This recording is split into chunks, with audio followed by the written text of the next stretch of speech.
your news in your community. This is KRBC, Abilene's local news at 6.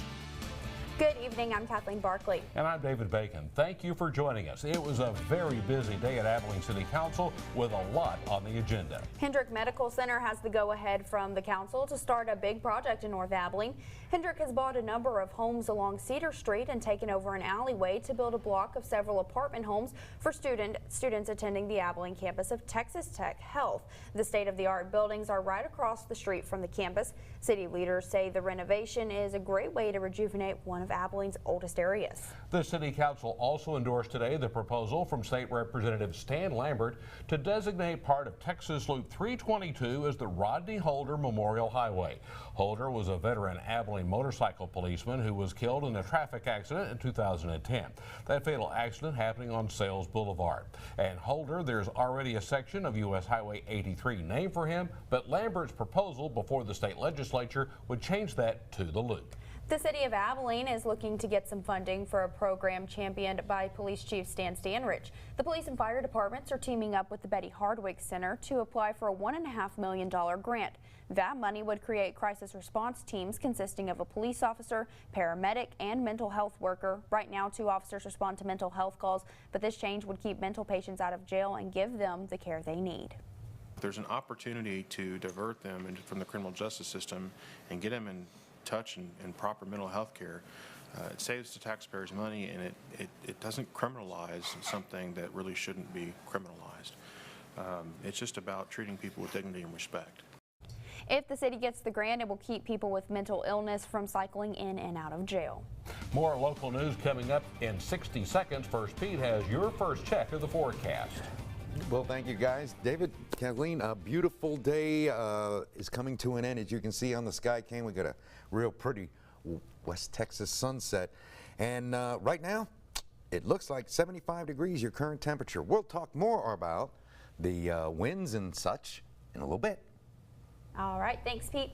This just coming into the KRBC newsroom. The Abilene Police SWAT team searching a home just before news time for a wanted suspect. And we'll take a look at this cell phone video. It's from around 4 p.m. at a home on the 1300 block of Mentor Street. While on scene, KRBC crews heard the SWAT team calling for a Caleb and any other occupants to exit the residence. Sometime later, a woman arrived on scene and prompted a special needs adult and 4 children to come out. Suspect is still at large. It is unknown who Caleb is or why he is wanted.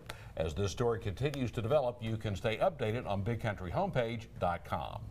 Romance scams are affecting people right here in the Big Country. KRBC's Kelsey Pittman sits down with one woman whose daughter was scammed and explains how she stopped it.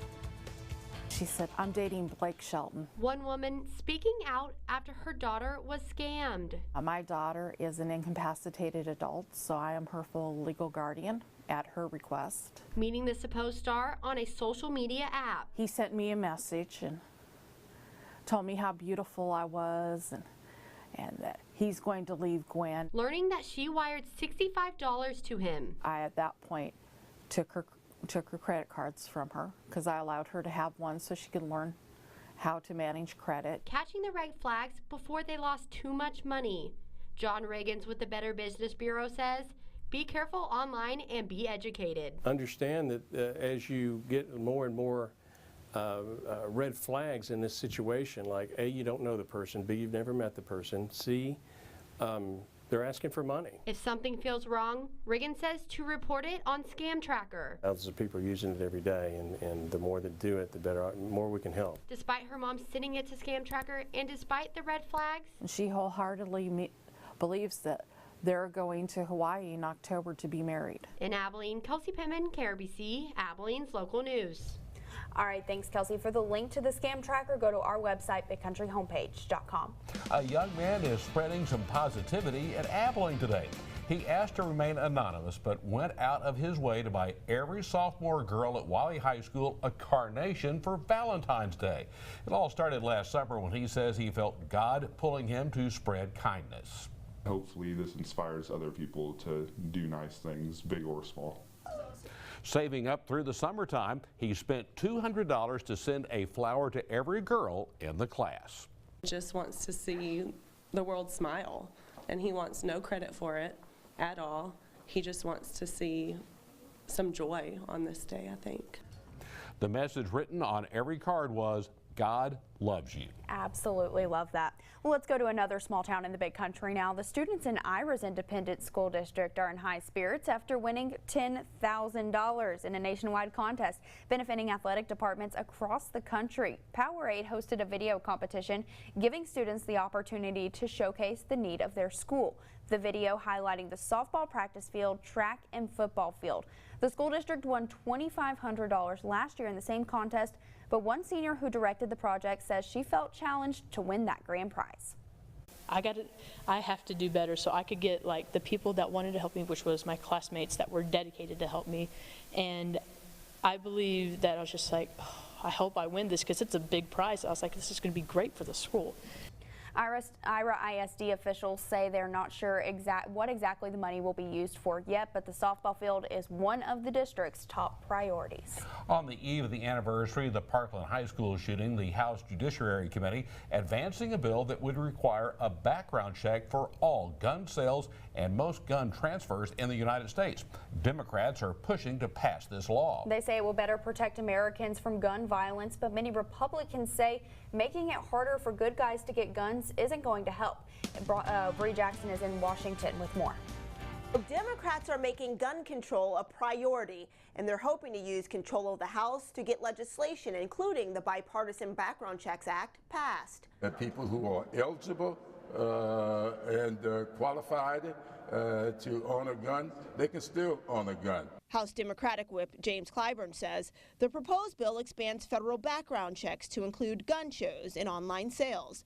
In addition, Clyburn supports efforts to extend the waiting period to provide more time to check up on gun buyers. Make sure that we have enough time to check into the backgrounds of those who may not be eligible to have a gun. It's been 1 year since the Parkland school shooting left 17 people dead. Since then, critics say Congress has done very little to change federal gun laws. Instead, lawmakers have focused on providing more funding for mental health programs and providing training for teachers and police officers to identify warning signs. Republican Congressman Richard Hudson says that's the right approach. Much smarter to look at how can we address the root causes of violence. Hudson proposes a different solution, the Concealed Carry Reciprocity Act. How can we also make sure that law-abiding citizens have the means to defend themselves? The legislation would allow concealed carry permit holders to travel with their guns. We're turning law-abiding citizens trying to do the right thing into criminals when they cross state lines. Lawmakers agree changes must be made to help better protect communities from gun violence. But as you can see, they remain divided on the best path forward. Coming down from the Taylor County Grand Jury today, an Abilene man accused of shooting and killing a patron at the MC Sports Bar last month has been indicted for another shooting that happened in July. 20-year-old Eusebio Perez Jr. is indicted for deadly conduct in connection to a drive-by shooting on Cedar Street. A witness identified Perez telling police 8 to 10 shots were fired. He's being held on a $250,000 bond. 6 months after that Cedar Street drive-by, Perez was arrested for murder after allegedly shooting into the MC Sports Bar following a fight. The victim, 27-year-old Adrian Hasso, was hit in the back of the head. He later died at the hospital. You can read more on both of these cases at bigcountryhomepage.com.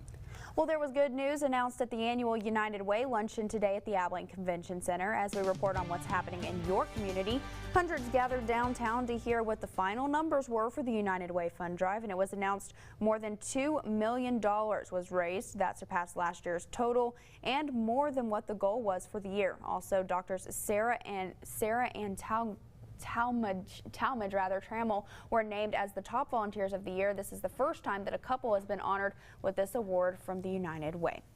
Coming up on your local news at 6, Grant returns tonight with Do My Job on KRBC, and it's a report you can bank on. That's coming up in about 15 minutes. And guys, we've got warm temperatures and windy day one more time, and then we'll be talking about all that in the full weather. Please stay with us. This is KRBC, Abilene's local news at 6, with Kathleen Barkley, David Bacon, and Chief Meteorologist Dylan Smith.